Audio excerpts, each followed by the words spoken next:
welcome to my channel Animals and Pets with Partha. Well, it's been a while, nearly 2 years, that my channel is doing wonderfully well. And I have animal lovers and pet lovers, and especially a lot of dog lovers who regularly watch my channel, and I'm very grateful to them for showing interest in what I'm doing. That encouragement keeps me doing more and more videos.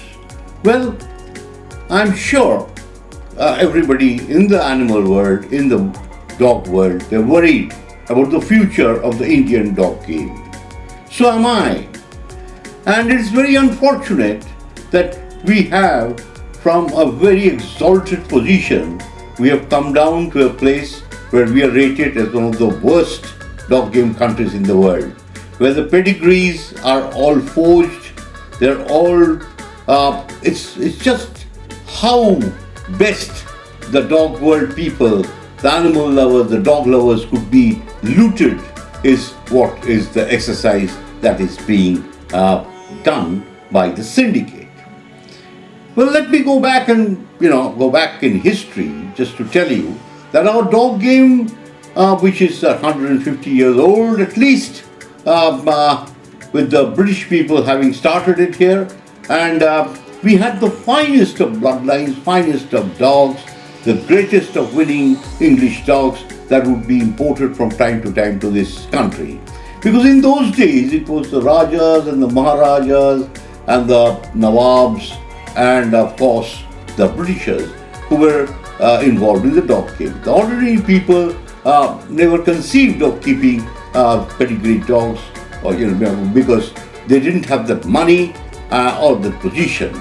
Well, the British at that time, wherever they were in this world, wherever they had ruled, they had everything done for their pastime and entertainment.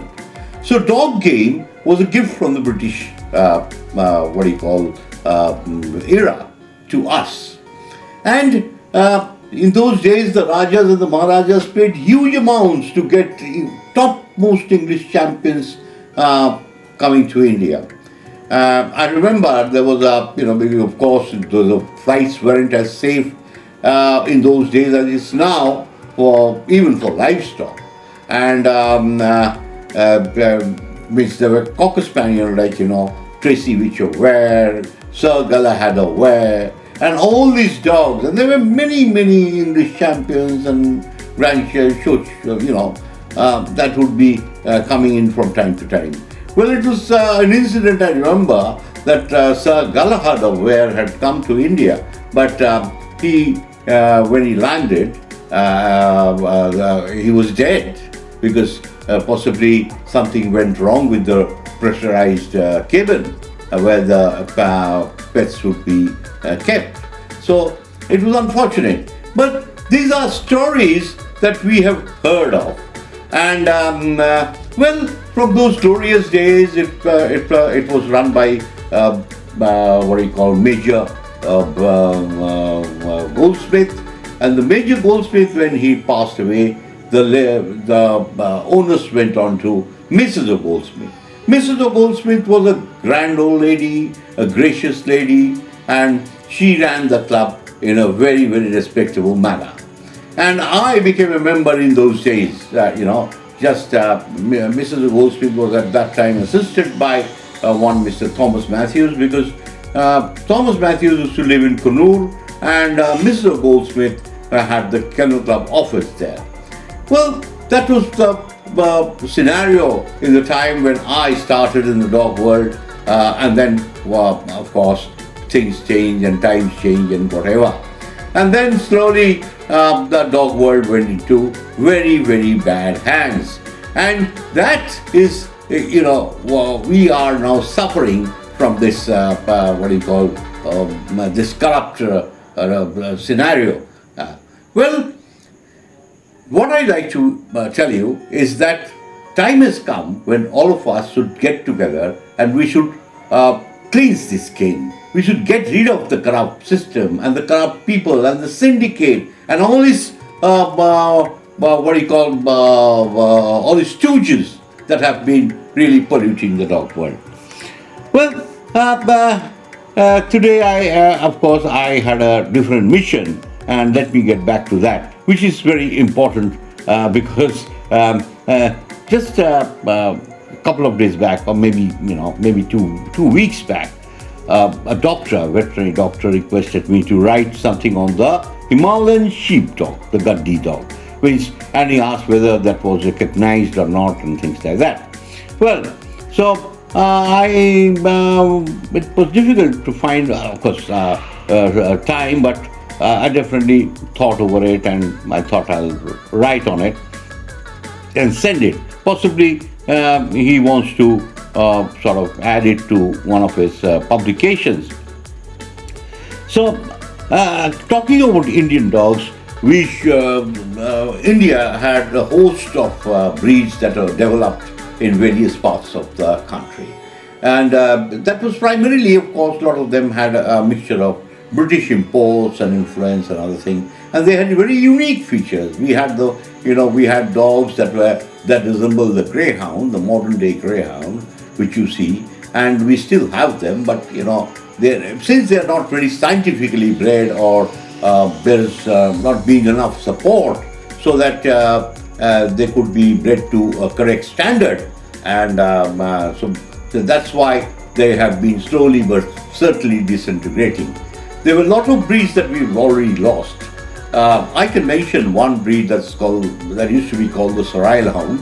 It's from Sarail, place in Bangladesh, and the Sarail Hound actually,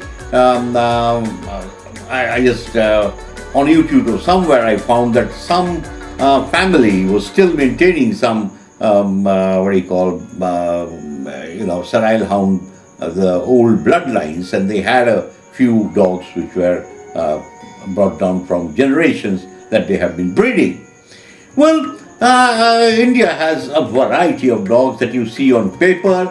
That is, the Kombai, the Rajapalayam, the Caravan, the Rampur Hound, and whatnot. But then you see because we are not functioning as a united body or united dog world in this country, and we have fragments. We have several clubs now. Of course, the United Kennel Club has come up recently, and they have 30-40 shows already under their belt, and they've already announced the shows. Then there are a lot of, then of course the Indian National Kennel Club, which has been there from nearly 70 years, and they have been doing a wonderful job, and very respectable people run it. So is the United Club. Now, why is this fragmentation? It's because the group of people actually has created this. They do not want that Indian dog game. India with its vast population, if you take 30% of this population is empowered, and within that 30%, if you say 10% of the people of that 30% or even less has dogs, and maybe 5% of them are interested in show dogs, that is a huge number. So, it could be as much as the population of many countries who are keeping dogs. So, anyway, these are stories that we will, of course, think over and discuss at a later stage. Well, I think I'm already late. I should go ahead and finish my story on the Himalayan sheep dog for today. The Himalayan sheep dog, or the Gaddi dog that they are called, the breed, of course, is not yet recognized by any kennel club in the world. Talking about dogs, when I start talking about dogs, in most occasions I do not really know where to stop. In my travels as a dog show judge in India and around the world to various countries, I have always been fascinated to know and try to acquire as much knowledge about the breeds that are local to the area, many of which are not really popular worldwide, but mainly seen in numbers in that region or country. Like in India, we have so many breeds, some of them are seen at dog shows, but they're not recognized except that they are only recognized by dog shows here in India. I must at this stage make a mention that I had been invited by Mr. Jain Singh at a dog show organized by the Nepal Kennel Club in the year 1991. It was there that I got the opportunity to feast my eyes on this beautiful Himalayan sheepdog breed, known locally by various names, including the Pote, the Bangara, or the Gatti Kutta, and sometimes called the Himalayan Mastiff. Is a breed that guards livestock in the Himalayan region. The Himalayan sheepdog is found in the foothills of the eastern Nepal to Kashmir. The breed is primarily used for livestock, of course, protecting flocks of yak and sheep from various predators. They are also good as property guardian, as well as, of course, all types of livestock. They specialize in guarding. They are also used for herding. Then they are known to be used as a hunting dog in the lower Himalayas. I give below a brief description of the Himalayan sheepdog. The names Bote Kukur, Botia, Bangara, Gaddi Kutta, Himalayan Mastiff, origin Nepal and India. The physical attributes: height is 51 to 75 centimeters, 20 to 30 inches, and it can go up to 76 centimeters, that is 30 inches or more. The weight 23 to 41 kgs, that is 51 to 90 pounds. The coat is long, thick and harsh and weather resistant double coat. The colors are various. When I say they're various, I mean a wide variety of colors, example black or black and tan or gold, light to deep gold. I have also seen them with rare colors such as the blue. The Himalayan sheepdog is also very closely related to the slightly larger Tibetan Mastiff, which have become famous worldwide. In China, they tend to call it the Chinese Mastiff. The breed has a double coat. The outer coat or the guard coat is typically harsh and thick and is weather resistant. They also have an undercoat which is soft and fine. Many of these dogs have white markings on their toes, chest and sometimes on the neck. They have small drooped ears and a heavily plumed tail that is curled over the back. Finally, to mention that in 2005, the Himalayan sheepdog was one of the 4 Indian dog breeds featured on a set of postage stamps released by the Indian Ministry of Communication and Information Technology to celebrate the country's canine heritage. Well, it is unfortunate that we have not been able to highlight our wonderful breeds to the dog world around the globe, to the kennel clubs, various kennel clubs, and we have not really written good standards or tried to maintain, their physical attributes and including their sort of working abilities, and we have not been able to showcase them to the international forum. And under the circumstances, it is sad, of course sad, that they have not yet been recognized anywhere. And the breeds are therefore dying in their places of origin. That is because if they were recognized and they had gone around the world and dog lovers accepted them as, show dogs, and they could take them to dog shows, then the breeds would have survived and flourished.